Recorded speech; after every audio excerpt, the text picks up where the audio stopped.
Hello there, welcome. It's What's Between Us time, and we have got an exciting show for you tonight. We are just going to get in and dig it all out and talk about it all and get it all out on the table. It's a lot of fun, and if you're watching this live on Wednesday the 28th of May, tonight's the night you too can be on television. Yes. It's time, the American Idol's over, and it's time for you to step up to the plate and for you to be on television. So pay attention to what we're talking about. This is a G-rated relationship show. You can't discuss anything that you wouldn't discuss in front of a bunch of small children. It's as though they're all sitting around the dinner table and you want to have a conversation, but you don't want them to really understand completely what you're talking about. So no use of that three-letter word that has the X in it, and we just keep it clean and fun, and it's a good time. We get into it all. This is a show where we make gross generalizations about the opposite gender, and nobody's an expert. We're all just as much experts or non-experts, and so we all can express our opinions, and maybe we'll all learn something along the way in a humorous, sort of lighthearted fashion. This is supposed to be a lighthearted, funny show. It's a topic I know very little about. It's relationships. I haven't had one in many, many years, and so it should be a lot of fun. So join us and welcome to the party here. What's Between Us? And I want to join us with my host. I always represent the female's perspective, and I have a different guy representing the male's perspective. Tonight, the lucky gentleman is Benji. Benji, welcome to the show. Good evening, Lisa. Good evening, Portland. Isn't this fun? Have you ever done a television show before? I have not done a television show before. As I was saying earlier, I don't. Everything I've ever gotten in life was not because of the way I look. So this is exciting for me. Everything I've gotten was because of my charm. You've got a very good personality, and that's why I selected you. I actually stopped him at the health club. I met him, and I said, "Are you single?" And he said, "Yes." And he started to get a little bit nervous, and I said, "Are you dating anybody right now?" And then he got really nervous. I said, "Oh no! I'm far too old for you." But I was wondering if you'd like to do the show. The reason is because I like to have a man doing the show. What did I tell you? Why did I want to have a man that's unattached to do the show? Well, there's advantages to discussing relationships with people that are not experts, that are not married, and per our conversation at the gym where we met, there's a lot of people that have been doing relationships for a long time, but are very bad at it, like golf. Probably the best analogy I could give you is. We're doing analogies already. Relationships are like golf. I talked to a gentleman that I met the other day. He came into my place of work and he says I like to play golf. And I say, okay, great. How long have you been playing golf? He says 30 years. I said, wow, so you must be pretty good at it. He says, no, I suck. And I think relationships are very much the same. Well, golf. Very few people actually don't suck at golf, though. If I may say so. I love to play golf. Just like relationships. It's a lot of fun, and I'll have one shot during the entire 18 holes that will be so great. It'll make me come back for that punishment once again. So that's my theory on the golf. But yeah, you're right, relationships. If I have a married guy, and I've had married couples on, and I've had married guys on, but a lot of times married men tend to get very nervous about approaching any sort of subject regarding relationships for fear of what will happen when they return home that evening.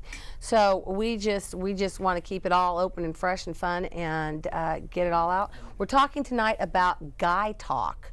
And I was talking to you, Benji, and I said, what's the deal with men? Every time I eavesdrop on a man's conversation, they're talking about sports. Do they ever talk about relationships? Because we women, catch me up, ladies out there, give us a call, tell us. We talk about men all the time. That's like our primary source of entertainment, conversazione, everything. There's a culture built off of it, right? Sex and the City. Oh yeah. There's an entire subculture built off of women's need to dwell on relationships, right? Right, Portland? Give us a call. Men are just the same way. I'm going to give you a tip this evening. Men are just the same way. I'm going to give you a peek into the enemy's playbook. Men do it very similarly. There's differences, however, and we can outline those. We can spend time outlining those, but men do it just the same. I want to know a little bit about what it is, because one of the main reasons I have a man on all my shows is I did a show many years ago called Can't Live With Him, Can't Kill Him.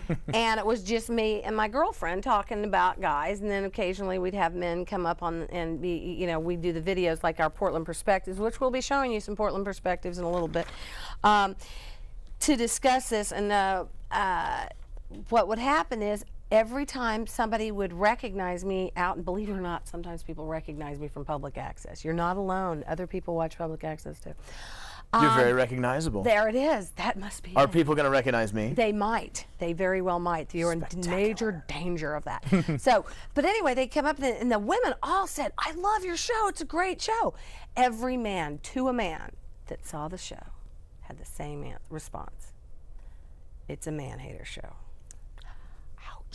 Because we talked about men the way we women talk about men, and I assumed it was because they were horrified that women talk that way, and it's because it's such a foreign concept because they don't talk that way. So how do men talk about women when they talk about the relationships and keeping this in a G-rated fashion, as you understand? Well, we'll dispense with the locker room talk, because I think everybody that understands the man-woman dynamic understands that there are times that men spend, and women anymore, spend talking about men in a non-PG-13 rated fashion. We won't go into that on this show. However, what I can tell you, and I think this peek into the enemy's playbook does work in everybody's favor, especially based on the fact that the more communication we have, you know, the more one side can see under the curtain for the other side, the better off it works out, because we certainly don't communicate between one another. So men talk about women, men talk about the relationships with women differently than women talk about relationships with men. And I think what I mean by that is women talk about relationships with men in as much as... Do they talk about like what women said or did, and whether or not that means they like the man or not? Because that's the way we do it. They talk about it like it's a puzzle they're trying to solve.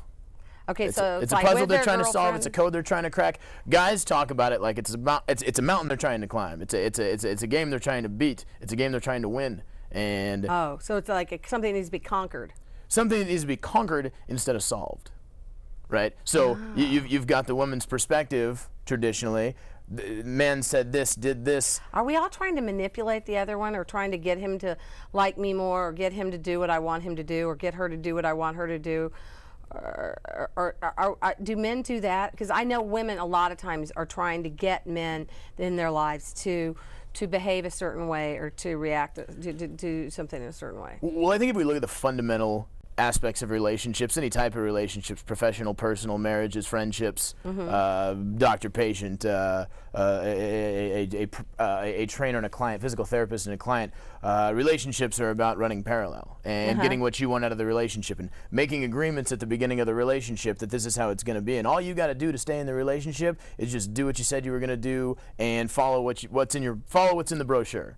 In my relationships, I'm a workaholic. And I have certain lifestyle choices that I make, and I have certain idiosyncrasies, but those are in the brochure. I advertise those. And all I need to do, if I'm going to get into a relationship based on those premises, all I need to do is be who I was at the beginning. And if I make changes, the other person needs to make changes with me. We need to grow together. We need to run parallel. And in any relationship, I think that's the key, and that's where relationships fail. Now, at some point... Do you think it's because people are not as comfortable as they should be in their own skin, and so they try to show a side of the personality that really maybe is not as genuine?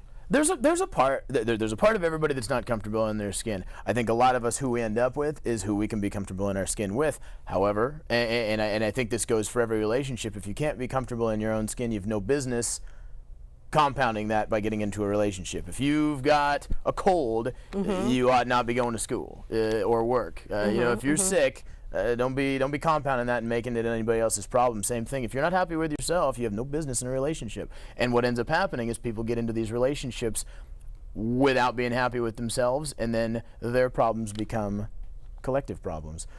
Different subject, perhaps, but when people are... I have one thing. Sorry, Go right that ahead. thought. This is totally departure, but I want to give the people in the studio heads up. I think I have one Portland Perspectives where we go out and ask people the same question, and we try and get their responses so we can have some more input on this. And this one is, what are men looking for? It's number 8 on DVD 2. Number 2, DVD 2, number 8, what men are looking for. Okay? So when they get that ready, we'll show that. Now, I hope I didn't completely screw up your whole train of thought. Go Not back at to all. where you were on a roll. I am Go very Benji. into what We're I watching think. What's Between Us. Join in the conversation. Give us a call. When people are in relationships, when they begin relationships, any type of relationships, romantic, otherwise, they make an agreement. And as long as you stick to your part of the agreement, as long as you stick to your part of the deal, and if the agreement should change, let somebody know about it. Are you okay with this? What if you don't realize that it's changing? Like you're just going through a change. You didn't realize you were interested in Brussels sprouts. Now you're interested in broccoli. Whatever. Well, you know what I'm saying? Let me ask you this. Ask Portland. us. How would you know if your partner had a change? How would you know how would your partner know if you made a change? What is it that we're supposed to do on so many levels in relationships that we generally don't do that causes us to stop running parallel? What is that? What's that element that's missing from relationships that we fail to do in any relationship, professional, personal, romantic? What's the one element that's missing? I don't know. It's number DVD 2, number 8. What men are looking for? It's a C word. So what is the? It's a C word, not like the one we were talking about in the room. Oh, okay. Well, communication. Absolutely. If I'm in a Which we're relationship, doing right now here on What's Between Us. Isn't this working? If I'm going to amend the contract, if I'm going to make an amendment, an addendum to the contract, I probably should let everybody whom the contract affects know. Hey, guess what? I don't eat meat anymore. Hey, guess what? I have a drug problem. Hey, guess what? Oh my! I don't.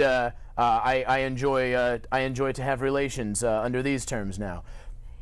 Ideally, these decisions made for the good of the order, for the relationship, are joint decisions. If somebody's in a relationship, depending on the terms of the relationship. How do you know exactly? Aren't we? Isn't a relationship by its very nature a journey of learning what you want, and what they want, and making it all work together and communicating all these changes as you're going through them? I'm inspired. I'm Is inspired. Is it? It should be. On paper, it is. On paper, in a perfect world, that's what a relationship you're like does. acting like you're buying a car, and here are all the accoutrements that you get with the car, and you got air conditioning, you got a stereo, you got a CD player, and this is it, and you're going to stick with this. And if you decide to remove the CD player, I need to know about it. But you don't go in there knowing everything about the other person. Not buying a car. We're going on a trip, right? We're going on a road trip. We're gonna and when we leave, it's a journey. We're gonna pack some stuff. And we're going to pack some things, and you bring this, I'm going to bring this, we're both going to bring this, and if we run out of something on the way, we need to pick it up. Where do we get it from? Are you going to buy this? I'm going to buy this. The communication allows us in our relationship, on our journey, right? Communication allows us to be able to know who is responsible for what. Yeah. Lack of communication is going to, ultimately, lack of communication is going to have us running out on our journey again. We're on the journey analogy. Lack of communication is going to have us running out of gas and running out of supplies, and that's where relationships unfortunately let's get down to the nut and bolts of actual conversations. We were talking about this a little bit before the show. Oh, are we ready? We've got what are men looking for? Number 8 on there. Let's go for it. Totally ready.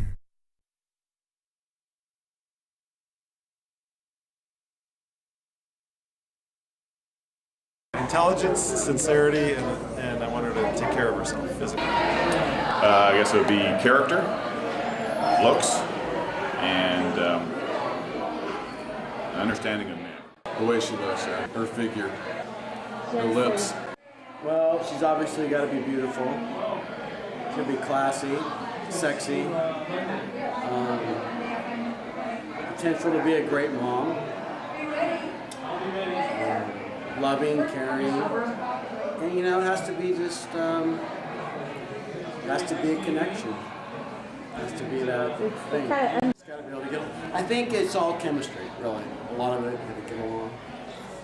And, there's good and bad, everything that you got to communicate to. So. It was great.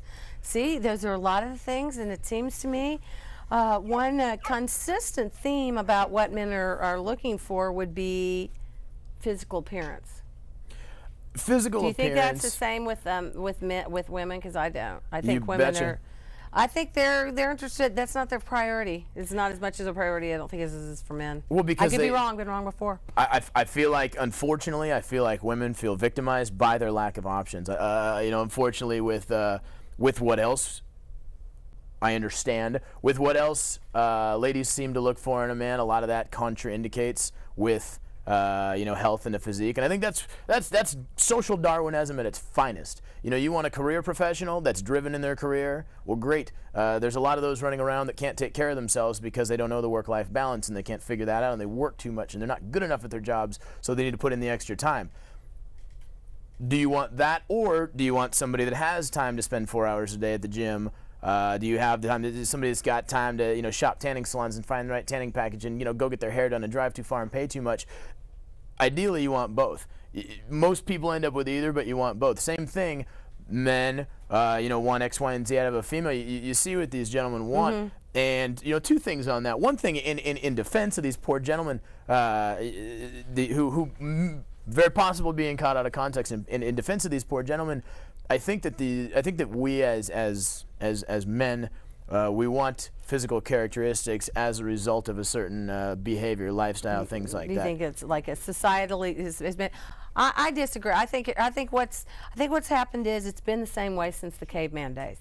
The caveman wanted the best-looking woman in the pack, and to procreate with, and the man and the woman wanted the biggest, strongest guy who could bring home the most food for her youngins.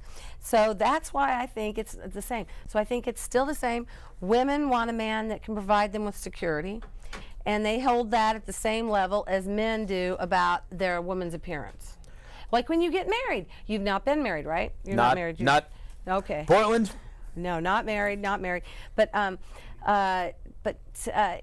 when you get married and you tell people you're engaged, they always ask the man what? They ask her what she looks like. They ask the woman what he does for a living. What does he do? It's just our society. I don't think it's going to be changing. I don't know that it's bad. I think it was our society. I think if you look at the baby boom, the me generation, or excuse me, the we generation, right? We WE, and you look at the people. Now, what generation are you anyway? I'm 30 years old. I turned 30 in November. So what do they call your generation? They call our generation the we generation. WII, the we generation, the echo boomers. No customer loyalty, no attention span. You've got that whole marketing thing down. We can tell you are in a marketing environment in your daily work. I may be. That is true. Well may that be. is true. Now, okay, all right. There was another topic that we discussed. Getting to my point, however. Okay. Where it used to be, and I know a couple who has stayed together. They were the first girlfriend or boyfriend. They were the first people that each other met romantically. They traveled across country to be able to meet each other. It was a blind date. He was in the service, just getting out. She was, I believe, working retail. It was the greatest story. It still is the greatest story. Those people have been together for 55 years. Those are my grandparents. You don't hear stories like that anymore. Everybody I know in my generation, they got married. I showed up to their wedding. I wore a tuxedo. I sat there and watched them make promises in front of everybody. And then 9 months in, they're getting divorced. And my first obviously inclination is they didn't last a year. Do I get my wedding gift back? Secondly, we're trying to put a caveman ritual into the echo boomer generation. We're not baby boomers. Baby boomers have a different sense of loyalty. They have a different sense of consumerism, a different sense of capitalism. They've been through the Depression. We haven't been through the Depression. My generation is the first that is mathematically in the Depression, eliminated for the Depression. They were not in the baby boomers weren't in the Depression. But they know about it. But listen, I got a whole theory on this. Parents were the baby. The reason that we have a baby boomers is because they were born after the World War II. Correct. Therefore, they know about the Depression. My generation mathematically is the first that is chronologically removed from knowing anything about the Depression. That's why you have kids that don't know the value of a dollar. They're helpless. They don't understand why you stay with different businesses. They don't understand why you get a trade. They don't understand this. So they don't understand in relationships either. You find somebody, stay loyal to that person because most people now, you hear comedians say people are only as faithful as their options.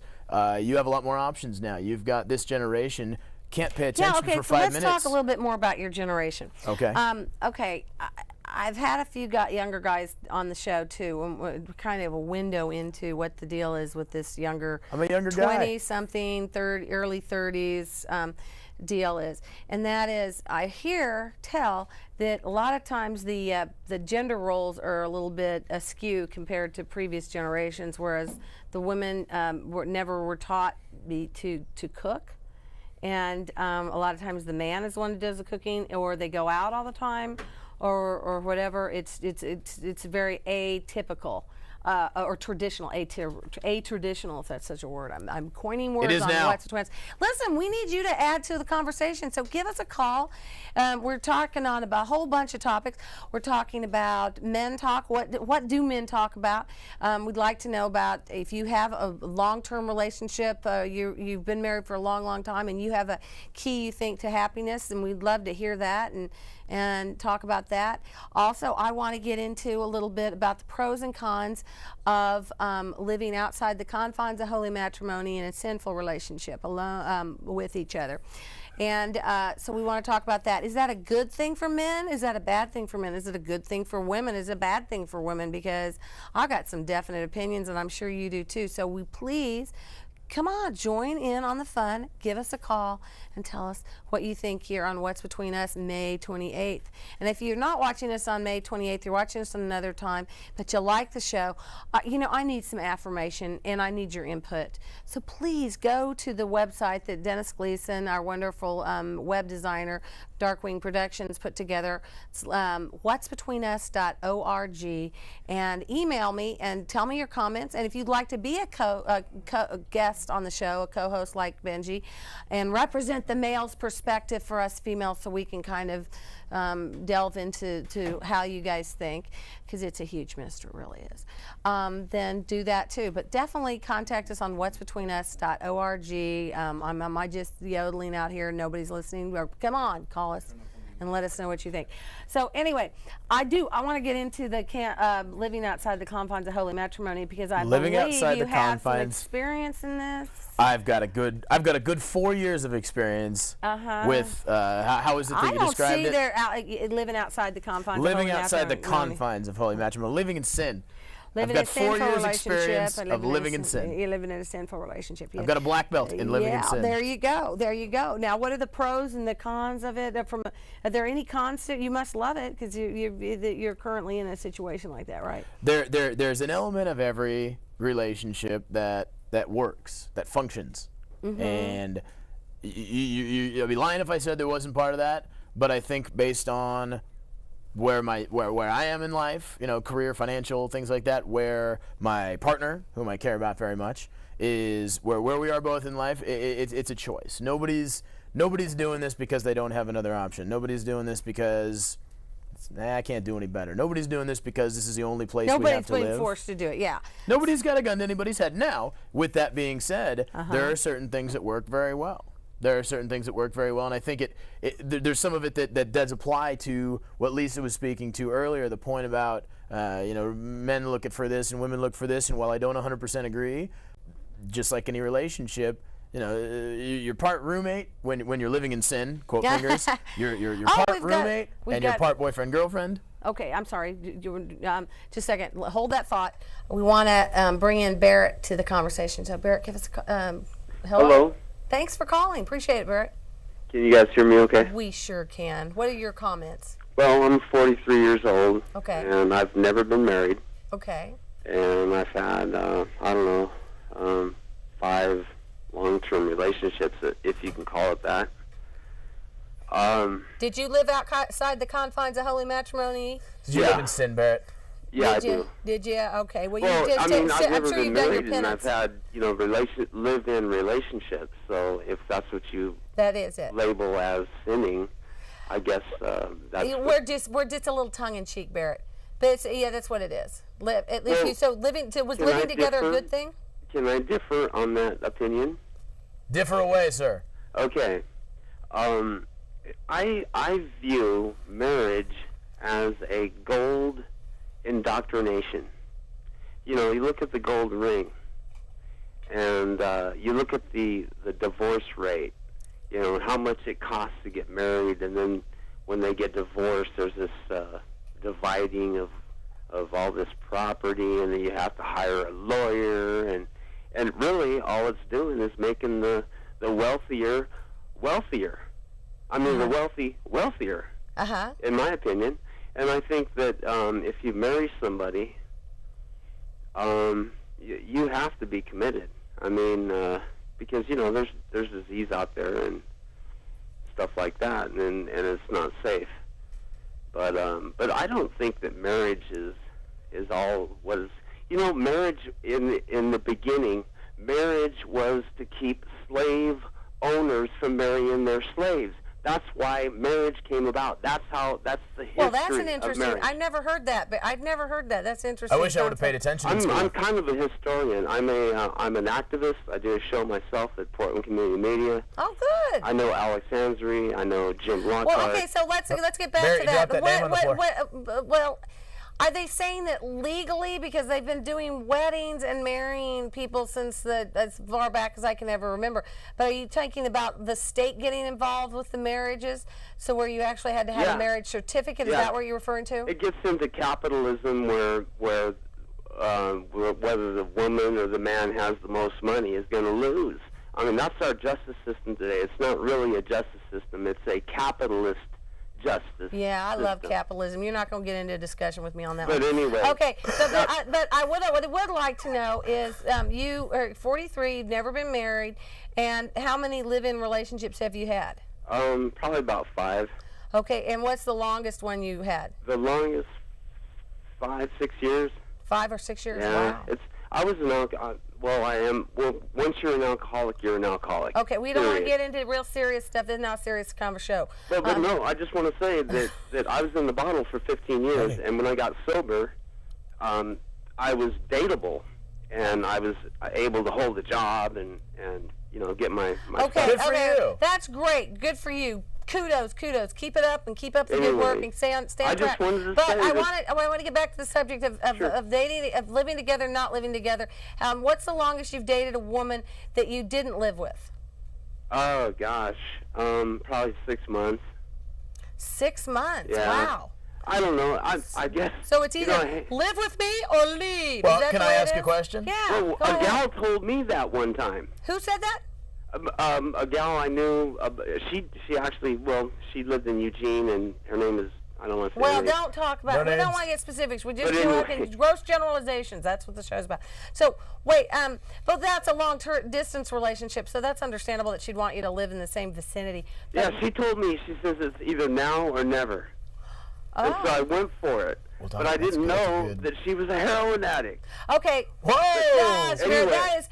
Thank you so much for your Okay, comments, sorry. but this is really getting a little out of control. So thank you so much. I appreciate it, and we'll look for some more phone calls, and we'll get in conversations with that. You guys, this is a G-rated show. We don't discuss topics of the most serious nature that he was delving into. Oh, so sad little man. I know it's unfortunate. He's had a tough life. Barrett, but, you continue to persevere, sir. yes, we want him to do that, but Keep your chin up. I hate to say it, but I get real nervous if anything gets even slightly. He was going someplace. lighthearted.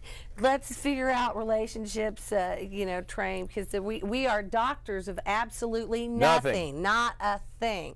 So if you're calling for some sort of medical or psychological assistance, this would be the wrong show. Am I right? That's correct. And if you're going to call for that type of advice, we're going to need to work out a billing cycle, billing schedule.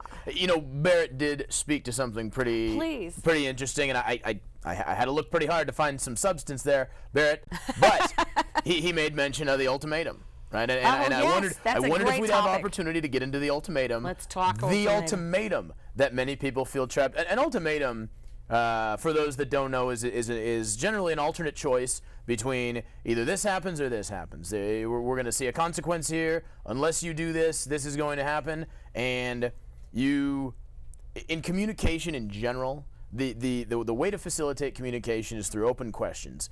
Create dialogue. Don't ask questions that end in a yes or no. Don't look for situations that end in success or failure, right? Mm-hmm. Blue ocean strategy, right? And don't say either this or that. Because what if you don't like this? And what if you're only okay with that? If you want this, but you don't want that, you got a 50% chance that you're not going to get what you want. Now, Oh, interesting way to look at it. wouldn't you agree? Yeah. Now, if we do the ultimatum thing, which many people feel trapped into doing, many people feel trapped into saying, okay, we got two choices. We need to get to we need to get here, and one choice is this and one choice is that. People feel trapped, and I think, if there's ultimatums, if there's things like that going on in a relationship, both people have got to own it. They've got to at least co-sign. I agree. Well, one more thing. People in the studio, I want to do another Portland Perspectives. This is when we go out and ask people a question, and we asked a whole bunch of people the same question, and they give us their answer. And this is on the same DVD, Make Life Easy for You. And this one is the one right before the one you just showed. This is marriage on number 7. Marriage, okay? Let's start out with 6 and then go into 7. What first attracted you to them, and then marriage. So number 6, what first attracted you, and then let it follow into marriage on DVD number 2.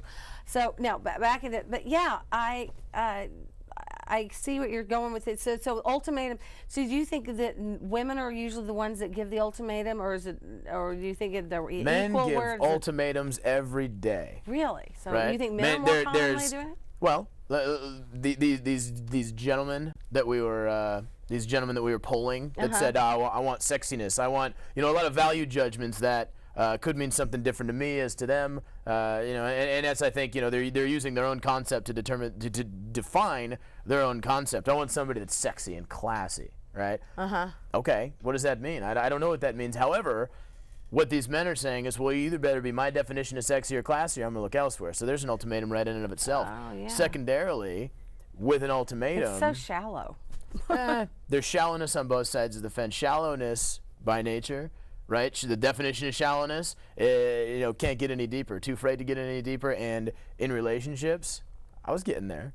In relationships, there's a lot of fear. You ready? Okay, finish Pause. your point. There's a lot of fear on both parties to get anything deeper, so shallowness generally represents hesitation to go any deeper. Oh, that's true. And it's probably easier for them to say that right off the top of the head when I'm asking them this question. It's a defense so let's mechanism. see what they asked, what they responded to when they were asked. What's the first thing that attracted you to the person you're with, and then their opinions about marriage.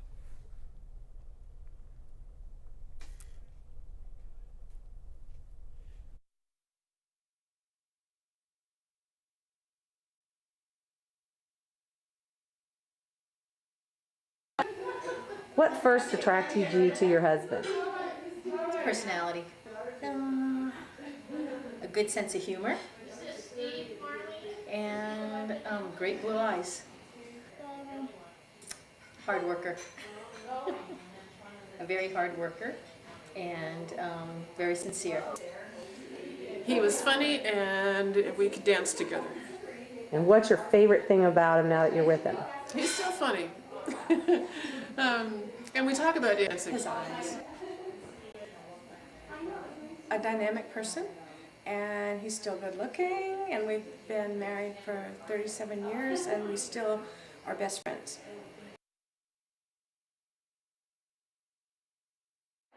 We enjoy tennis together, and we enjoy our grandkids together and our kids, and we just like to spend a lot of time together. All right. I think men are givers, women are takers. Okay, in what regard? Women want to be taken care of. Men want to take care of women. It's natural, there's nothing wrong with it.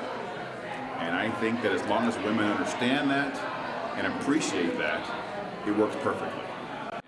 If both parties can understand that you're a provider and the other is a caregiver, it works perfectly as long as both parties are acceptable of it and are willing to show appreciation for each other for what part they play in a relationship. You know what? This is going to be hard for you to guys dissect. The thing that was hardest is not talking about it. It was like there was no talk. So it was like lack of discussion. Well, I would say then, just lack of communication on my part. The guy sucked. So it was basically all your fault? Pretty much. Goodness. Oh my gosh. That was Ouch, something. she was very self-deprecating, that last fellow. That's a scathing account of what people like about the other person, and well, it's that a was sad commentary that on was why a discussion relationships on, aren't working. That was a discussion on marriage and why they work or don't work. I only made it 6 years, but I've never lived outside the confines of holy That matrimony. puts you in like the 60th percentile, 6 years. Yeah, I don't know. Anyway, but it was a fruitful. I did reproduce. Had three. I actually have 3 children now, and but I think with regards to the woman's side of whether or not you should live together, I think women really call in, tell us what you think about living together. But I just don't see a whole lot of upside. It's a lot like Mother always used to say, why buy the cow if you are getting that milk for free? So I mean, you've got all the nasty stuff about being married, that not nasty stuff, but yet the stuff that's not as pleasant. Doing his laundry, making his meals, cleaning the house, and playing house and doing all that stuff. And you lose all the romance of, oh, I wonder if he's going to call, or I wonder if he's going to take me to dinner, or oh, this or that, or the mystery, or the fun, lighthearted courting part. You completely cut that short and launch yourself into playing house, and you have no way to get back. I don't know what am I trying to say here. Can I hop in? It's frustrating because if something happens in the relationship and you're just living together, you're out on the street. You have no recourse whatsoever. You can't have any legal recourse, anything, and plus you don't have the romance anymore, and it's innately an insecure relationship because both of you know that the other one can walk out the door at any minute and leave you high and or dry. So I don't think it instills confidence in your relationship. If you make a commitment to somebody, this means you're there for them, and it's a good thing in general. Margaret, let me let you lay in on this, and then we're going to let Benji give his opinion about the living together. And I also want Benji, I want you to give me what you think you particularly are looking for in qualities in a woman other than her appearance. I'd like to go in there. So Appearance Margaret, is up there. Go Hi, ahead. Lisa. How are you? Thank you. Fine, Margaret. Appreciate you calling. Good. Thank you. I'm glad to be on your line tonight. I think there's benefits to living together, benefits to being married. Uh-huh. I think that if you've got children, it gets slightly complicated, because you don't want to be bringing people in and living with them on a casual basis, I just think that after your kids get probably age, past 10, it's pretty important that, this thing would be not rotation is what you want to say. But No, that would be a horrible example to set for children. You should never. I mean, that should be not even considered on the table if you've got children.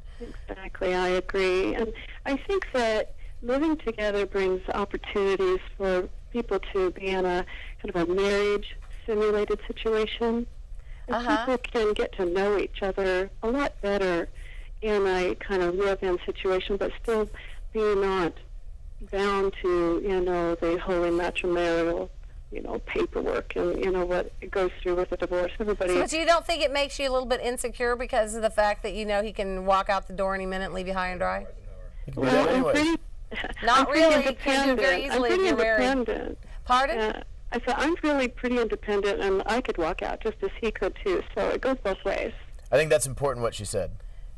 Okay. I think that's important what she said, Benji. because any relationship that's imbalanced or unequal, Margaret, I congratulate you on your very progressive viewpoint, because she sounds like she's in a relationship, and I am in a relationship, with somebody I care very deeply for, but there's a 50-50, and any place somebody's lacking, somebody compensates.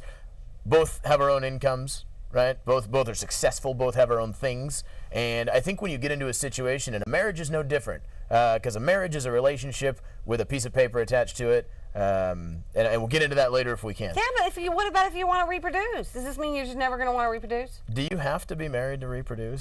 Do I not? No, you definitely do not have to be married to reproduce. All I know right, that. so you can reproduce without being married. Isn't it ideal if you decide you want to build a family that you are indeed married? So that you can Is it ideal if you want to build a family that you're married, or is it ideal that there are two parents there? Two of any kind of parents. Isn't it ideal that there's two parents there? I just want to say one thing. I really like the conversation that's going back and forth between the two of you, and I would have to say that marriage, I think you're working in a common bond. You're working towards something. You can do that when you're living together. You and bet. I think, but when you're married, it's much more serious about, mingling your money, mingling your assets. When you're not married, things can be a little bit more separate. And for people that are very independent and have been living alone for a long period of time, I think that living together is an ideal situation for them. I'm not saying that it's right for everyone, but, perhaps it might be a good time. Well, that's for them interesting to that you get to bring know up each other. the finances, Margaret. I think I did that when I first got married. I treated my and maybe that's why I only was married 6 years. But I treated the whole situation like I did with my roommates prior to getting married. And I added up the bills, and I asked him to write me a check for half of all the utilities and half of the rent and everything. And then I obviously I put deposit in my account, and then I wrote a check for all of those and paid the whole thing. So it was all pretty much even. And then when we moved up here and got, the more traditional way, he went to work and I stayed home with the kids. Then it gets a little bit mushy and that's another reason why I think it'd be good to be married, because of the fact that you kind of need to have those things set up. But Margaret, did you have anything else to say? Because it looks like we've got Carol on the phone. Yeah, that's fine. It's been really great to be on your show. Thanks so much, and your co-host is really great because it's been a fun show tonight. Thank you. Thanks, Margaret. So much, Margaret. Bye-bye. Keep watching the show, What's Between Us. I appreciate it, and call in again. Carol, are you still there? Carol? We lost Carol. No, we lost Carol. Sorry, Carol. Carol. Call back. We just have 2 lines on What's Between Us, and we just have about 15, 20 more minutes left. So give us a call if you want to be the third person in our conversation here on What's Between Us, the truly interactive show. You could be on my Portland Perspectives like I've been showing this evening, or you could call in on the phone, or you could be my co-host. A lot of those things depend upon you going to whatsbetweenus.org. Just all one word, even though it's not one word, whatsbetweenus.org. And then emailing me through there, and we'll start a conversation. And if you feel like you might be well suited for the position of representative of the male opinion, you can jump on here, because we are doctors of absolutely nothing. You think you can fill these shoes? Yes, go right ahead. Now, and Benji's doing a fabulous job. Now back to what you were saying. Margaret brought up a very good point. It seems Okay. like she's in a functional situation. It sounds like she's experiencing the positive benefits of, she said the benefits of living together, without being married. And I think it's necessary to look at it. I did some studying in college. When I wasn't womanizing, and when I wasn't doing my athletic career, I did do some learning. And one of the things that I learned was that other cultures, the way that they define marriage, Barrett spoke to it earlier, right? Marriage used to be about this. I don't know. I didn't go to as much school as that guy, I bet you. However, one of the things with marriage, the Western concept, the expensive wedding, and the you got to pay this much, and it's I think that's what a lot of people are down on. There are a lot of other cultures where marriage, they walk out into the woods, and if they come back alive together, then they're married, and it's great. Right? and that sounds silly to us. That sounds ridiculous. They actually say that some cultures that they have, where they have the arranged marriages, that they actually have a lower divorce rate and happier marriages than the ones where everybody gets to pick the marriage. Because it's a business agreement, just like marriage as we view it as a business agreement. It's a binding contract, and it doesn't preclude anybody from cheating, from leaving, from stealing, from hitting, from being an unsavory character in the relationship, from changing their brochure mid-journey. Right? This just happens to be the cultural norm that we're involved in. And other cultures' concept of marriage seems silly to us. And I'm sure that the concept of needing to spend $50,000 on a party, sounds pretty silly to other cultures. Matter of fact, it sounds very silly to me, because there's nothing about a $50,000 party, and a $10,000 ring that shows my girlfriend that I love her anymore. It's a kick. And here's what I think. You know what shows my lovely girlfriend that, and I'm all proud of myself here, so I hope she isn't watching. What shows her that I am into this? What shows her I'm engaged? What shows her that I that I'm a contributor. That you're committed. Well, I haven't gone anywhere. And you know, one of the things that shows me that she's into this, she hasn't gone anywhere either.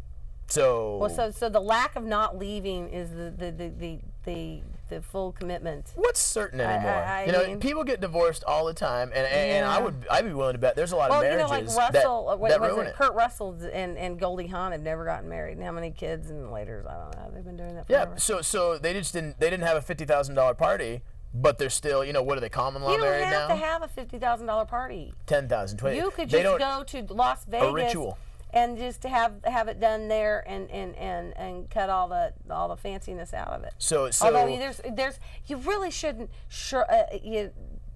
speak down about weddings, because weddings are a lot of fun. I like to go to weddings during the summer. It's the booty that you get from weddings is just fabulous. You get the presents that you get. Crystal, you get china, silver, all that sort of stuff. It's just wonderful. One of the things that I always said, and this was a long time ago, and this is just me being a know-it-all. This is just me being a what's the word? I can't even. I don't know. Just jump right in. When I ever get married, if I ever shot the cowboy, if I ever did that, no gifts. Because I've gone to so many weddings. You can do that. You can set it up whatever way you want. Although I liked getting all the gifts. I'm now using them. I got like 3 solid. I mean, I had the most amazing wedding. It was lots of fun. I've gone to so many weddings, and it's my friends, and I've been in weddings, and I'm like a wedding party participant expert, and I can't tell you. And this gets me. Did you like the movie Wedding Crashers? I couldn't identify with it. But these weddings where you're somebody that's your friend, they're your friend enough to invite you to your wedding, or even worse, they're an acquaintance, right? This is another reason I'm down on weddings, right? I got to show up. And wear what this guy wants me to wear, and I got to show up and I got to buy something on his list, right? And it doesn't matter how long they stay married. I got to buy something off of his list, and I'm a procrastinator, so I'm going to buy it late, and so that means I'm not going to get away with the $50 gift. I'm going to have to buy the $300 gift because nobody else wanted to buy him that, right? What gets me about that is my ticket into the wedding is not my invite. My ticket into the wedding is not my tuxedo. My ticket into the wedding is my present, right? So why not do this, right? Benji, weddings are not an opportunity to build your treasure chest to start your marriage. It used to be that. Etiquette dictates that you have an entire year to get the wedding present. Yeah, no, there's like 3 of my friends I'm still on the hook. You're absolutely not required to buy a gift off their registration. You can buy something that you can use your own creativity. And you should be getting the gift because you are a giving person and because you're generous. Let's talk a little bit about generosity. Do you know what I do? I make a donation in their name to my favorite charity. I urge you all to do that. Good. Yeah, that's so then great. They didn't get there. But there have been some weddings I had no business going to, but they know that I am a generous gifter, so I got a ticket to the wedding. There's that among many other things about weddings. I manage a good time. If I manage a good time. If I'm going to spend a couple bucks on a gift, I'm going to take advantage of the open bar. How does your girlfriend feel about that? You managing a good time? Does she manage to have a good time at these weddings too? If I'm doing my job. I'd hope so. Lynn, what do you think about all these things we're discussing? I'm wondering about the whole circumstance of the wedding and marriage in general. Uh-huh. I think too much is being spent on it. Agreed. Okay. Are you married, Lynn? I am divorced. Okay. And did you have a big wedding? No, I did not have a big wedding. Okay. Would you have liked to have had a big wedding? No, I don't think so. Because I feel the money could be better spent. On a house. On your first house, right, Lynn? Could have gone to Vegas. Thank you very much. Actually, I think my first house did cost as much as my wedding. Many other things, actually. Pardon? I'm sorry, I didn't hear. We lost you the last part, Lynn. I say, yeah, it could be better spent towards the mortgage, towards many other things. A reception, a savings account. Okay, Lynn, have you ever lived together with outside the confines of holy matrimony? Yes. But it was actually with the same woman, so I don't know if that counts. Yeah. And may I note, you lived together prior to getting married, and you are now divorced. That supports your theory, doesn't it? I have made my point, I must say. Lynn, let me ask you a question. Did you live with her for how long before you tied the knot? It was, I guess, approximately about 4 years. And how long lived, after? And we were married for 10 years. Married for 10 years. First 4 you lived in sin. The second 6. So No, it really 10, wasn't 10. 10 total. 10 total? thought it was 10 years. 14 total. 14 total. My Say goodness. 10 years after My that. goodness, Yeah, sir. yeah, yeah. They actually, I don't have the statistics in front of me, so I can't say this for sure. But I have read that you have a higher chance of getting divorced if you live together prior to getting married than if you don't. But they spent more of the relationship married than they did not married. So marriage in and of itself didn't sabotage the relationship. I don't know. Did it? That's well. If you It couple wasn't that, like they were married for. It couple wasn't like they that lived with together the for 10 years statistics. and then married for 2. I mean, how did it change once you were married after living together? Actually, I guess that gets pretty personal towards the end. Pardon? That gets pretty personal towards the end. It got personal towards the end?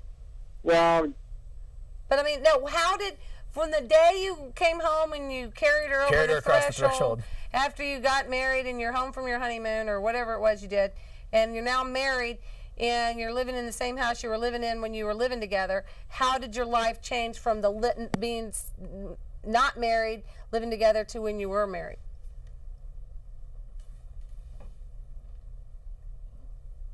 Can you hear me?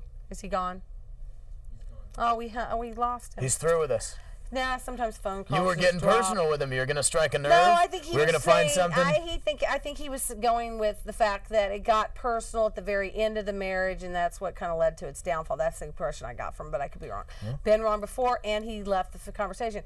But I had asked this to a woman who called up one time, and she said, well, I would like to get married. We've been living together, and I'd like to get married, and he doesn't seem to want to get married. And I looked at her in the camera, and I said, what is he going to get if he marries you that he's not already getting?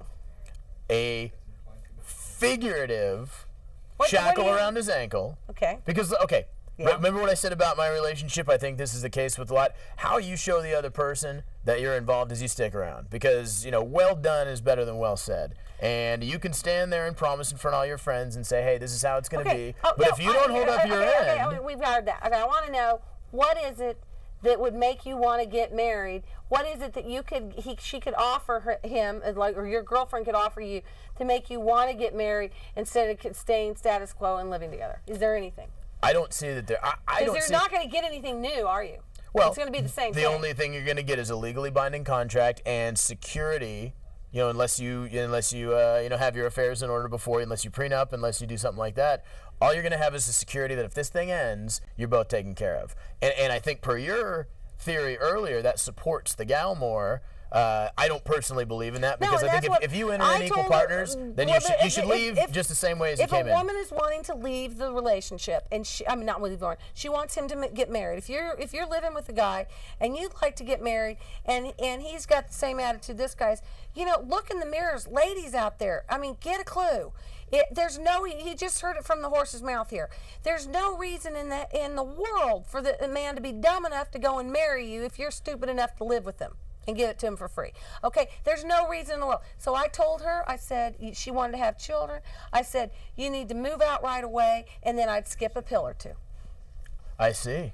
There we go. We got 5 minutes. Now, the opposite what do you point, think of my advice? The opposite side of that theory is, if I don't buy into the Western concept of marriage, what's to stop us from living together? If marriage is not the end game, if marriage isn't what we're striving toward, if marriage isn't what we're working toward. This is a woman that wants to have, you got to keep in mind, this is a woman, maybe it's not like, obviously not like your girlfriend, but this is a woman that would like to have a family and would like to start having children, and in the traditional manner, and maybe she would like to stay home and take care of the house and the children and have him go out and earn the living and do the traditional thing. She wants some security, she wants some confirmation, some commitment for the future for herself and her future children. And so I said to her, you should move out, because there's absolutely no reason for him to get married to you. Absolutely none for him to marry you. If you want to have children and you want to have the traditional lifestyle, if you're living with him, no incentive whatsoever. He's getting everything he's going to get when he marries you right now. He'd be a nut to do it, to marry you. So move out. Either pull it out, pull yourself away from the whole situation and do that, or accept it and just realize that, you know, maybe having a family, just you love him that much that you just can't be without him. That's And that what you ultimatum wanna that do. you were talking about earlier, right?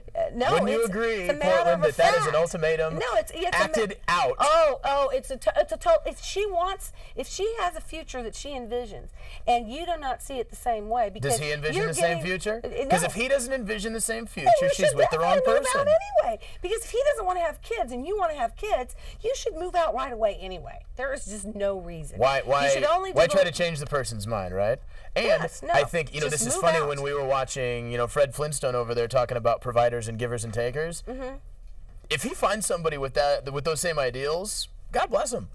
And if you find somebody with your same ideals, best of luck to you. And I think what it all comes down to is whatever your ideals are about marriage works, it's an expensive party, it's a weird concept, whatever. If you find somebody who has those same ideals, probably stick with that person. And if your ideals continue So you and we stay you parallel, don't think your girlfriend ever wants to have kids?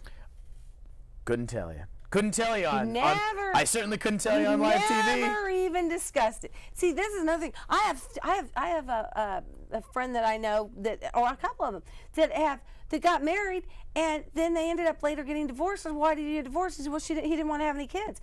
Well, you'd think you discussed that sort of thing prior to getting married. But do you put it on the front page of your brochure? Well, yes. Or do you let the person find out later on once you've trapped them? No, you put it on there right You from put the it right on the get-go, front page right of the from brochure. get-go. I married my ex-husband because he was a fabulous, I knew he'd be a fabulous dad, and he is a fabulous dad. Even though I'm divorced from him, I always say he's the best ex-husband a girl ever had. There's some really We good just dads have a that are couple poor more husbands minutes and to vice get this versa. in here, too. Is there anything else? You're very passionate about this, wanting to live together and have your cake and eat it and not have to worry about it, and she's fine with it, so it all works for you. It seems to be working really That's well, and great. I certainly can't speak for her. I certainly can't speak for her on local television. However, one of the things that's, you know, many relationships don't last as long as ours have, and it could end tomorrow. And we probably, you know, certainly did a better job than a lot of the things you see going on out there with the way people treat each other. And you know, it's been wonderful. And the reason for that is because there's been communication. We have the same ideals. We want the same things. And as soon as that stops, just like in a relationship. I'm confused. You have this great communications, yet you don't. But you know the answer to these questions. You just are not willing to divulge them, which is fine. All you have to say is, "I know whether or not she wants to have children." That does not answer the question. Well, let's look at it this way. It could be a talking point. It could be in a different stage. You know, it could be in a different stage of dialogue between us without one person distinctively saying, "I want this. I don't want this." I think both of us right now are agreeing that we're not quite sure, but at least we can talk about it now, which is a step. Great, that's true. That's great. Now, And nobody's going to jump down, and nobody's going to go down that road without the other person. Nobody's going to trick anybody. That is so true. Nobody's going to skip anything. That is so true. That's so true. Well, what did you think about being on What's Between Us? Did you like the show? I enjoyed the show. I enjoyed you letting me come on. This was spectacular. This is just like any old conversation on the couch. It is. You just get together and we talk it all out. And hopefully next time you'll give us a call. We're on the 2nd and 4th Wednesday of the month, every month at 8 o'clock to 9 o'clock. So give us a call next time, and hopefully I'll see you out on the town. Oh, this Sunday, the 1st, around 3 or 4, Bullwinkle's Family Fun Center. Come out there. I'll put you on TV. You'll be on one of these Portland Perspectives, and we'll have fun. Thanks for joining us on What's Between Us.